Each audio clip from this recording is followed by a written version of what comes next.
Washington Yepes y Licenia Espinel comparten un diálogo con la invitada. En Punto Noticias hablamos de...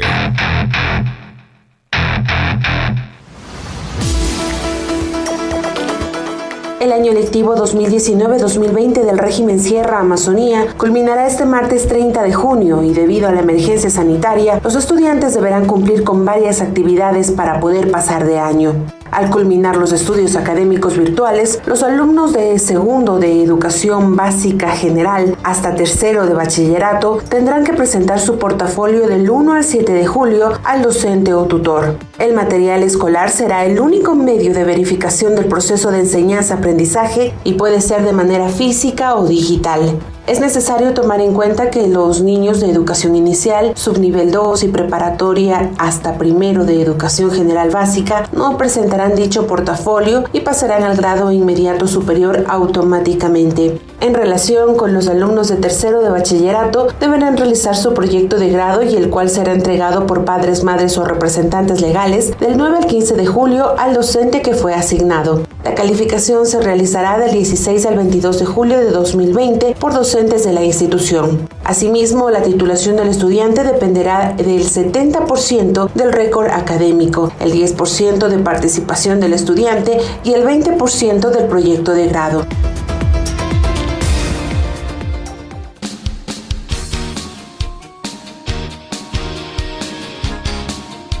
Le saludamos cordialmente, ministra. Muy buenos días. ¿Cómo está? Ha sido un año, sí, ¿cómo está? Ha sido un año realmente complejo. Todo el mundo lo sentimos, lo hemos vivido y evidentemente sin presupuesto el Ministerio de Educación. Usted sabe que se han recortado $900 millones. Esto ha dificultado mucho más, me imagino, todas las tareas que debe implementar su cartera de Estado. Y cómo a la final, en una breve evaluación, resulta ser que niños y jóvenes, pues, han asimilado, digamos, esta nueva experiencia. Muy buenos días, ¿cómo está, ministra? Muchas gracias por la invitación. Buenos días a todos. En efecto, como usted lo ha descrito, Washington ha sido un año de grandes desafíos, absolutamente para toda la sociedad ecuatoriana, pero el gran logro y la satisfacción que tenemos es que hemos logrado todos juntos decirles sí a la educación, a pesar de todos estos desafíos que nadie nos pudimos imaginar. Cuando yo asumí el Ministerio de Educación, por supuesto, sabía y conocía la crisis económica que atravesaba el país, las grandes dificultades y las necesidades que tenía el sistema educativo, y por eso acepté justamente la convocatoria. Es una obligación arrimar hombros todos para salir adelante, pero no nos imaginamos, por ejemplo, en la pandemia, la crisis sanitaria. Sin embargo, puedo decir que ha habido un deseo increíble de parte de los estudiantes de salir adelante, de mejorar su calidad de vida a través de sembrando en el presente para cosechar en el futuro. Las familias han tomado un papel protagónico también maravilloso y han aprendido nuevamente a volverse otra vez tutores de sus hijos en las enseñanza-aprendizaje. Los docentes se han transformado en su forma de enseñar y aprender. Tenemos muchos desafíos por delante. Es más, creo que una de las cosas positivas de esta crisis es tener clarísimo el diagnóstico de las brechas existentes. Hay fuertes brechas en el país y en el sistema educativo que en este momento la tenemos tan claras que es irreversible el luchar por cerrarlas. Eso creo que también es muy importante y en eso estamos. Quisiera solamente corregir dos palabritas que siempre lo hago. La una, cuando al inicio hablaban de educación virtual, recordemos que en este momento no estamos viviendo solo educación virtual, sino una educación a través de todos los medios posibles, de diferentes tipos de plataformas para asegurar el acceso de nuestros estudiantes y que continúe. Y la otra, cuando hablaba al inicio de los recortes, nuevamente insisto en que es más una reestructuración y reprogramación permanente. Al final del año fiscal sabremos con exactitud cuánto fue el monto real de aquellos recortes. Al momento estamos hablando siempre de identificación de proyectos prioritarios, su implementación, su factibilidad, su identificación de fondos y vamos adelante un día a la vez, digo siempre a mi equipo. Por supuesto con un norte claro, que es la calidad educativa con inclusión y equidad. Ministra, buenos días. Le saluda Licenia. En esta reestructuración, como usted la denomina, ¿qué está previsto? ¿Que se dejen de imprimir, por ejemplo, textos, que se recorte personal docente, tomando en cuenta que las clases posiblemente, como va la pandemia, no se inicien de forma presencial? ¿Qué actividades se verían afectadas por esta especie de reestructuración debido a la reducción del presupuesto, como se quiera denominarlo? ¿Qué áreas del sistema educativo se van a ver afectadas con esta reestructuración debido a la pandemia? Las que se han visto ya afectadas, Liceni, que estamos esperando que sea el momento de volverlas a implementar, como son los programas que sabemos de SAFPI, que es de atención a primera infancia, donde el docente acude a la familia, a la casa. En estos momentos no es 100% implementable, como es el proceso de alfabetización y posalfabetización. Sin embargo, continuamos adelante con todos ABC, básica, superior, bachillerato. En el caso de los textos, aquí quiero aclarar, porque otro de los grandes desafíos que hemos tenido es luchar contra campañas de desinformación. Cada vez que nosotros como ministerio tratamos de dar un paso adelante para optimizar recursos, para todos juntos avanzar y mejorar el sistema, tenemos una avalancha de desinformación. Ejemplo, en este año hemos dispuesto, que ya lo hicimos desde el año pasado, la reutilización de textos dentro de la escuela. Eso quiere decir que, como lo hacen todos los colegios particulares y públicos en el mundo entero prácticamente, retornan los textos como recursos didácticos y educativos a la unidad educativa y sirven de apoyo para el quehacer diario de las escuelas, lo que no impide que vayamos a imprimir. Claro que sí, estamos entrando en este momento incluso en la licitación para la impresión de textos ciclo Sierra y Amazonía, que empieza en septiembre. Sin embargo, el hecho de que en el país hemos usado y a veces malentendido la palabra gratis. Nuestros estudiantes tienen derecho a una educación y derecho a una educación de calidad. El Estado invierte fuertemente en eso y a su vez el Estado invierte gracias al aporte de la ciudadanía, porque se nos olvida también que hay como una fragmentación extraña entre la sociedad y el Estado, cuando obviamente es la misma cosa. Esa inversión hay que optimizarla, hay que realmente fomentar una cultura de optimización de recursos, de solidaridad con el medio ambiente, con nuestros compañeros, con la continuidad del proceso. Estamos más ahora que nunca entrando en una época donde tenemos que valorar todos los recursos que tenemos. No podemos seguir malentendiendo lo que significa gratis. Gratis no hay nada en la vida, pero sí hay inversión y esa inversión hay que optimizarla con mejores resultados. Ahora, usted sabe, ministra, que la Constitución garantiza educación y salud gratuita para la ciudadanía y es un derecho constitucional. Para no hablar de gratis, hablemos de derechos. Son derechos fundamentales, educación y salud. Y justamente en esos sectores se ha disminuido ostensiblemente los recursos. Y por eso le pregunto, en el tema de desayuno escolar, que es una de las partes básicas en la educación, especialmente de niños, ¿se va a continuar con este programa? Porque recuerde usted que inclusive tuvo un altercado, una suerte de confrontación con su viceministro, que al final renunció. ¿Cómo va a estar el tema, tanto en el régimen Costa como en Sierra, que se iniciará pronto? Como usted lo ha mencionado, justamente la diferencia de posturas era que la una postura era no a todo, la otra postura es tenemos que decir sí a la educación, sí a la alimentación escolar, sí a los textos, sí al cumplimiento del derecho al aprendizaje y a una calidad de educación de todos nuestros niños y jóvenes. Continuamos. En la Sierra lo hemos hecho durante todo este tiempo, hemos ido entregando, incluso a pesar nuevamente de la resistencia, porque acuérdese que hubo algún gremio que decía es el colmo, que se pide a nuestros docentes que vayan a colaborar con la entrega del desayuno. Se lo hizo con maravillosos protocolos, la comunidad colaboró. Se llamó de manera voluntaria a docentes, directivos y familias, acudieron de una manera realmente solidaria y se conformó una comunidad educativa. Quedó evidencia de que en este momento algo que no puede volver atrás es esa fragmentación entre escuela y familia. Ahora somos comunidad educativa. Y de la misma manera procederemos también con la costa. Estamos muy próximos a iniciar la entrega de alimentación escolar en la costa. Ministra, está mañana previsto que se terminen las actividades escolares en el sistema Sierra Amazonía, en la mayoría al menos de los establecimientos públicos y privados. ¿Cómo se va a desarrollar este cierre del año lectivo y qué se ha pensado para el inicio del siguiente año lectivo? Como están las cosas, ¿se ha tomado ya una decisión de volver a clases semipresenciales o educación en casa o presenciales? ¿Cuál es el mecanismo que se va a utilizar? Sí, estamos cerrando este ciclo Sierra y Amazonía y como siempre lo dijimos, dando todo el apoyo para que ningún niño tenga que abandonar la escolaridad y más bien estamos promoviendo la retención escolar y el apoyo emocional a todas las familias. En ese sentido tenemos en la Sierra y Amazonía el 50% es la nota del primer quimestre que sí se la cursó en la Sierra y Amazonía y la segunda parte es el portafolio que es más bien una mirada diferente a lo que es de evaluación y que también esperemos que así se sostenga en adelante. No es la evaluación del buen y mal estudiante, es la evaluación que permite identificar dónde tenemos que reforzar los conocimientos y el desarrollo de habilidades, qué tipo de proceso y progreso y esfuerzo ha hecho nuestro estudiante. Es una evaluación mucho más integral y cualitativa. En ese sentido, cerramos el ciclo Sierra y Amazonía, como dijimos.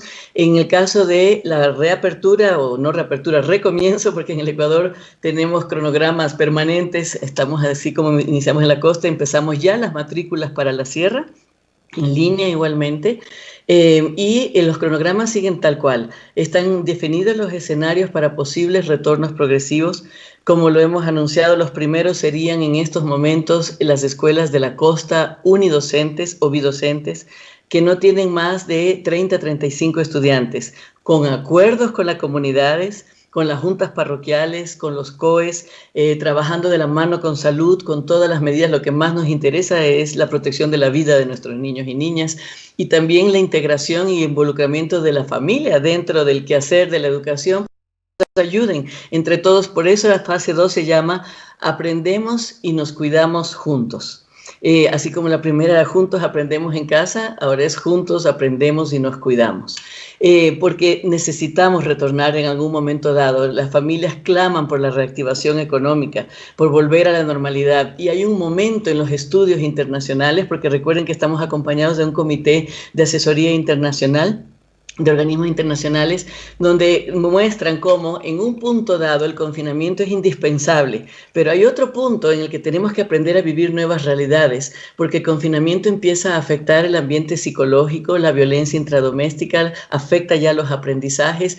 Recordemos que parte básica de la formación de los niños es la socialización, es el aprender a convivir y hacer en convivencia, y por eso estamos analizando esos escenarios. No sabemos cuando se reabra el ciclo Sierra, cuando reinicie, mejor dicho, el ciclo Sierra, si será ya en un escenario de retorno progresivo que ya está definido y delineado, o será todavía aprendemos juntos en casa. La fecha no la conocemos, los escenarios están listos y sabemos que son escenarios que vendrán. Ministra, ¿cómo va a enfrentar esta cartera de Estado que usted dirige el tema de la universalización de la educación, puesto que hay un recorte presupuestario? Y reitero un poco mi inquietud, porque sin plata, ¿cómo atendemos a esa gran cantidad de jóvenes, de niños que necesariamente van a tener que incluirse en los programas que implementará el Ministerio de Educación, a ese universo de niños y jóvenes? ¿Va a ser posible o es que van a quedar fuera, puesto que no hay docentes, no hay infraestructura, etcétera? Lo estamos haciendo y en ese sentido el acuerdo con finanzas, obviamente, y por eso insisto en reprogramación y reestructuración, es ir identificando los proyectos prioritarios. Esos proyectos se van identificando los fondos e inmediatamente se van ejecutando. Y en ese sentido estamos actuando y lo estamos haciendo. Todavía no hemos parado absolutamente ningún proceso indispensable para el reinicio de clases. La otra cosa que estamos haciendo es generando alianzas. La educación es corresponsabilidad finalmente de toda la sociedad, involucra a todos.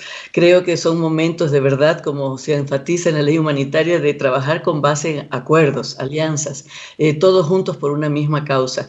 En ese sentido tenemos, como les decía, trabajamos con comités internacionales, acabamos también de tener más alianza con el sector privado para que nos ayuden precisamente en esta gran caravana necesaria por cerrar las brechas de acceso y de conectividad, a pesar de que estamos trabajando muy arduamente de la mano con Mintel, también con CNT, pero necesitamos ir más rápido todavía y eso es responsabilidad de todos.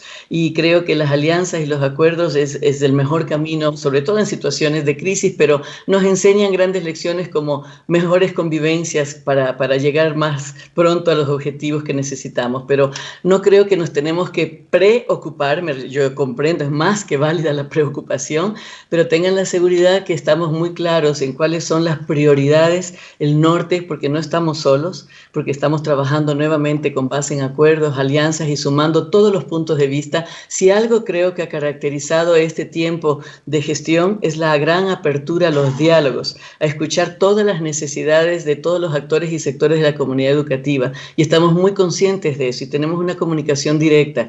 Entonces eso nos permite tener un norte más claro y saber realmente qué es prioritario para nuestra comunidad educativa.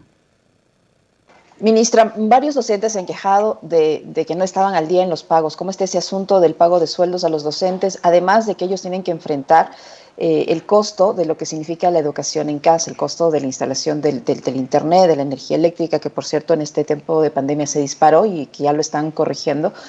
¿Cómo está ese asunto del pago a los maestros, por un lado, del pago a los maestros jubilados, por otro, y lo que tiene que ver con los alumnos que están finalizando el bachillerato? ¿Qué pasa en el caso de los alumnos que no llegan a completar el puntaje, que se les da una nueva oportunidad para que lo hagan? ¿Cómo va a funcionar esa parte de la educación?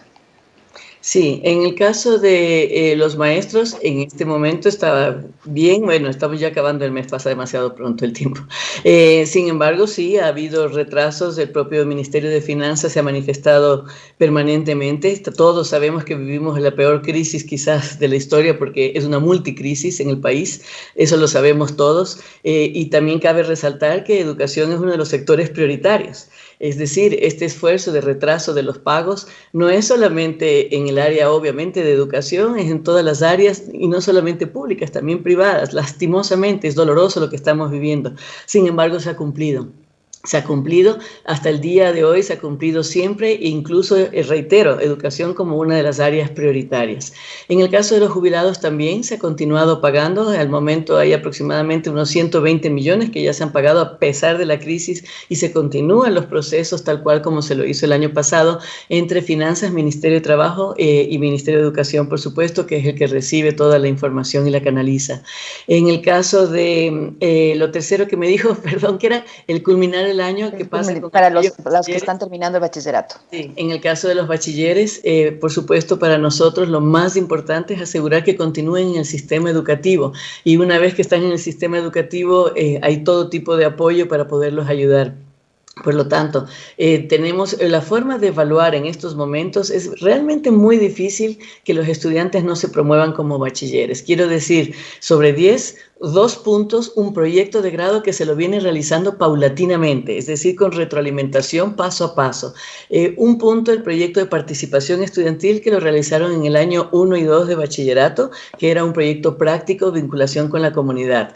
7 puntos, su récord académico. Si ya llegaron a tercer año de bachillerato, es porque tienen un récord académico que les permite aprobar.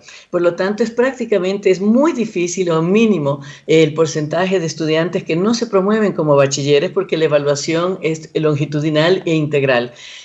Pero por supuesto, si por alguna razón no llegase, básicamente porque no entregó el proyecto de grado por el estilo, recuerden que tienen siempre proceso supletorio, es decir, una segunda oportunidad. Pero también los estudiantes tienen que demostrar responsabilidad y un poco de esfuerzo para lograr su objetivo.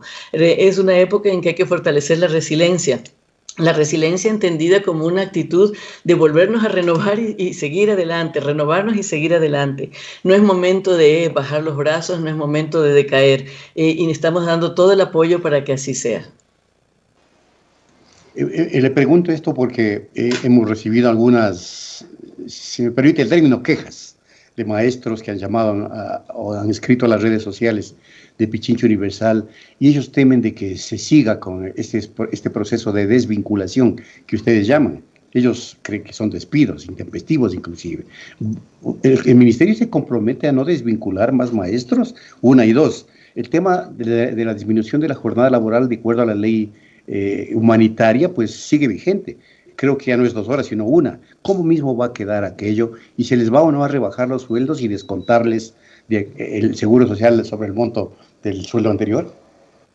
Sí, recordemos que desde el inicio fue una hora. Eso fue motivo de grandes diálogos, por supuesto, al interno del gobierno, identificando la educación como un sector totalmente prioritario e importante. Y ya sé que es doloroso en estas épocas, cualquier mínima reducción es dolorosa y difícil, pero fue una diferencia de todos los funcionarios públicos, y excepto los de primera línea también. En ese caso es temporal, como se lo ha anunciado. Esperamos que el temporal sea a corto plazo, no se sabe. Este año calendario creo que lo acabaremos así. Después se van evaluando las situaciones. Y en relación a lo del seguro social y demás, más bien es una forma de apoyar al docente en el sentido que sus 13º, 4º, 5º seguros, fondos de reserva, etcétera, se mantienen con base al sueldo original, no a la reducción de la hora. Eso es más bien una medida de apoyo. Y por otro lado, en cuanto a la desvinculación, recordemos que estamos en el marco de la revalorización docente, y en el marco de la revalorización docente, en el último trimestre pasado tuvimos la oportunidad de darles elegibilidad a más de 8.000 docentes de Quiero Ser Maestro de 1 al 5, como también declarar con nombramiento definitivo a los merecedores de Quiero Ser Maestro 6, que son más de 6.000, y que además de eso fue en el mes de diciembre, se asignó todo. Además de eso se generó la herramienta de Educa Empleo, que no está dentro de la normativa, pero el objetivo de esta herramienta justamente era rápidamente ubicar vacantes y perfiles para esas vacantes, de manera que dar más oportunidad de trabajo a aquellas personas que tenían contrato, solamente contrato. Y que por eso es que nosotros insistimos en que no es despido, es desvinculación, porque es simplemente una rueda de institucionalización de la calidad docente. Y en eso hay que entender, la ley de contratación pública prohíbe, por ejemplo, a mí como Ministerio de Educación, contratar personas que no son necesarias en ese momento para el sistema, es decir, que no pueden devengar su trabajo porque son financiadas con fondos públicos. Por lo tanto, nosotros lo que estamos haciendo es brindando la mayor cantidad de oportunidades que podemos dentro de las necesidades del sistema. En estas reestructuraciones, ministra, ¿se mantienen los programas Ser Maestros o se los va a suspender temporalmente también?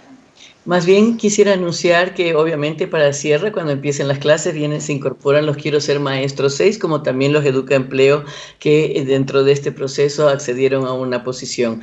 Y también quiero más bien anunciar y confirmar que al finales de este año haremos por primera vez Quiero Ser Maestro de Educación Intercultural Bilingüe. Se acceden 1.500 docentes que están justamente luchando por un nombramiento definitivo con el dominio de la lengua y con el dominio de su cultura, con pertinencia cultural. Eso se lo realizará por primera vez. Hemos venido haciendo todos los pilotajes con INEVAL para todo el tipo de pruebas, de perfiles, levantamiento de perfiles, y lo haremos a finalizar este año. Lo más probable, programas como, Quiero Ser Directivo o Quiero Ser Maestro 7, que también estaban anunciados y pendientes, tengan que ser a lo mejor al inicio del próximo año, pero están programados. Hay dos temas que, por calificarlos de algún modo, ministra, son espinosos, pero que, como usted dijo, es necesario que el funcionario aludido aclare, porque inundan las redes sociales con ese tipo de circunstancias.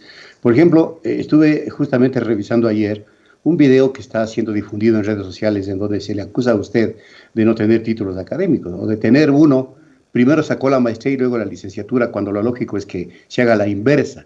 Esa denuncia está en las redes sociales, me imagino que usted la vio. Y hay otra que habla de su nacionalidad también, que le cuestiona por ser venezolana. Sí sería bueno que se refiera al tema. Por supuesto. Como les digo, hay una campaña de desinformación que a ratos peca hasta de ingenuidad.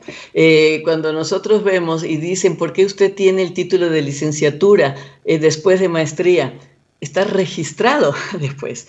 Yo quiero recordarle a la gente que mi licenciatura, ya ni siquiera me acuerdo si es exactamente del 85-88. En ese entonces no existía CENESID, en ese entonces no hacía falta registrar los títulos. Los procesos de acreditación de las universidades empezaron a partir del 2000 y se hizo necesario que todos los docentes académicos, porque yo era docente académica de universidad hasta ingresar al ministerio, y también lo fui de bachillerato y de colegio, he estado en los diferentes ámbitos de educación, se nos pidió que, por supuesto, todos registremos nuestros títulos para empezar a acreditar a las universidades en relación a los títulos de sus docentes. Por lo tanto, registré. En ese entonces, y ustedes recordarán, cuando fue el proceso de acreditación, había docentes académicos con solamente licenciatura. En mi caso, tengo una licenciatura en ese año, tengo una maestría de educación, si no me equivoco, del año 2000, ya no me diga exactamente la fecha, y tengo otra de educación en el año 2002, si no me equivoco, y la fui registrando en la medida que hacía falta los trámites de acreditación de la universidad. Para mí no era lo indispensable ver exactamente cuándo se registraban. Entonces, por eso digo que hasta pecan de naif las redes porque se fijan en la fecha de registro y no en la fecha del título, que también está puesta en la información. Y por otro lado, tengo incluso un doctorado que ni siquiera lo anuncio, porque ahora resulta que en el país tiene que cualquier tipo de esfuerzo y de posible mérito callarlo, porque de lo contrario es víctima de las redes. Así que hace un año exacto saqué un doctorado en la Universidad Autónoma de Madrid. Afortunadamente tuve también muy buena evaluación y como le digo, usted me lo pregunta ahorita y ahorita se lo cuento. No lo anuncio porque vienen las redes de inmediato a tratar de invalidar cualquier tipo de esfuerzo o mérito de cualquier persona y eso es muy negativo de las redes y realmente es preocupante. La otra pregunta de la nacionalidad lo he aclarado desde el inicio. Yo nací en Venezuela, soy ecuatoriana, soy venezolana y soy ecuatoriana no nacionalizada, soy ecuatoriana porque mis padres, mi padre y mi madre eran ecuatorianos y lo primero que hicieron cuando yo nací fue inscribirme en el consulado ecuatoriano. Por eso mi cédula de identidad, que también es pública y la tienen todos, es de ecuatoriana.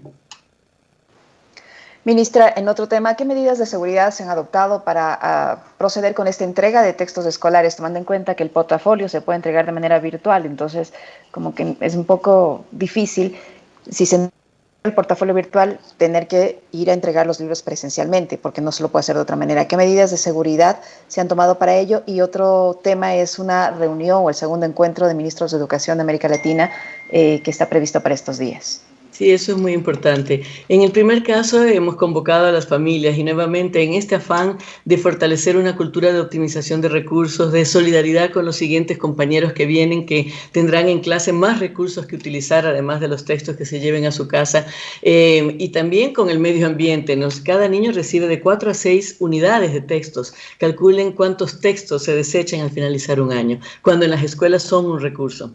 Así que se les ha convocado a voluntaria y personalmente ir a dejar los textos. No se les va a cobrar nada, no importa el estado de texto, pero sí se les convoca y se les exhorta a que dejen esos textos en la escuela, que los retornen. Sus hijos ya los disfrutaron, ya los aprovecharon. Ahora hagamos que otros también lo puedan hacer.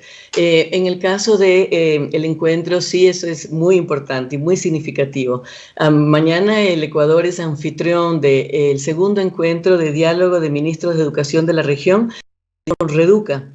Reduca es la asociación de la sociedad civil interesada, involucrada en educación más grande de América Latina. Y en ese sentido es muy importante nuevamente estos acuerdos entre los actores y sectores de la comunidad y en estos momentos es muy importante definir estrategias efectivas no solo a nivel nacional, porque las brechas abiertas y ya vistas no solamente son en el país, son también regionales y también son globales. Por lo tanto, uno de los objetivos del acuerdo, este es el segundo encuentro, es precisamente cómo unirnos los esfuerzos a nivel nacional, a nivel regional, para definir estos nuevos escenarios, para realmente repotenciar la educación, la calidad de educación, el acceso a la educación y el derecho a ello que tienen nuestros niños jóvenes de la región, en este caso específico, en el marco de lo global. Participarán, por ejemplo, Fernando Reimers, que es en un centro de innovación de educación de la Universidad de Harvard, justamente dando toda una presentación. Mario Cabrol, que es un experto de educación del Banco Interamericano de Desarrollo. La ministra de Educación también, María Victoria Angulo, que fue la anfitriona el año pasado, Colombia.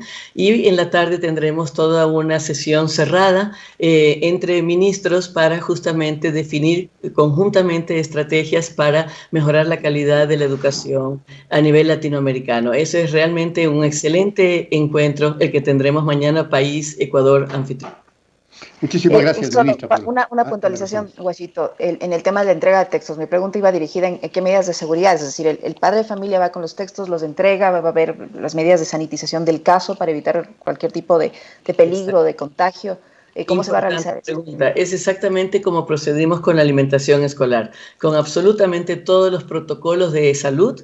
Tenemos todos los protocolos establecidos. Así se realizó la entrega de más de 1.100.000 kits de alimentos para los niños, donde los padres acudieron y siguieron, pero maravillosamente bien, todos los protocolos. Y es una forma de empezar a acostumbrarnos a nuevos hábitos y lineamientos de convivencia. Pero así será, siempre protegiendo la salud. Una cosa más solo para terminar, a propósito, ¿van a retornar a clases semipresencialmente al menos? Para que reitere aquello. No sabemos con exactitud la fecha, pero están listos los escenarios para que ese retorno progresivo venga. Ya, correcto. Muchas gracias por haber atendido esta entrevista. Punto Noticias. Apasionados por las noticias.